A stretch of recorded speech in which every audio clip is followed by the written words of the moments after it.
আমি জানি আপনাকে আর পাওয়া হবে না, কিন্তু তাতে কি, ভালোবাসা তো পাওয়ার জন্য নয়, অনুভব করার জন্য। আর আমি আপনাকে প্রতিটা মুহূর্ত অনুভব করি। আমি আজ আপনার থেকে অনেক দূরে, হয়তো আপনি আমার অস্তিত্বের খবরও রাখেন না, তবুও আমার হৃদয়ে আপনি ঠিক আগের মতোই আছেন। সময় কেটে যাবে, বয়স বাড়বে, জীবন বদলে যাবে, কিন্তু আমার অনুভূতি সেটার একটুও পরিবর্তন হবে না। একদিন আমি বৃদ্ধ হব, শরীরে ক্লান্তি আসবে, হাঁটতে কষ্ট হবে, হয়তো হাত কাঁপবে, কিন্তু জানেন, আমার মনের মধ্যে আপনার স্মৃতিগুলো তখনও ঠিক আগের মতোই তরুণ থাকবে। আপনার সেই হাসি, আপনার কণ্ঠস্বর, আপনার চোখের গভীর মায়া কিছুই হারাবে না, বরং আরও গভীর হয়ে থাকবে। হয়তো বৃদ্ধ বয়সে কোনো এক সন্ধ্যায় জানালার পাশে বসে থাকবো, বাতাসে হালকা শীতল পরশ থাকবে, আর আমি হারিয়ে যাব সেই ফেলে আসা দিনগুলোর স্মৃতিতে। মনে পড়বে আমাদের হারিয়ে যাওয়া কথাগুলো, না বলা অনুভূতিগুলো।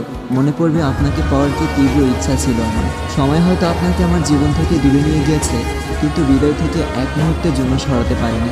আপনি আছেন, থাকবেন, যতদিন আমার নিঃশ্বাস থাকবে ততদিন।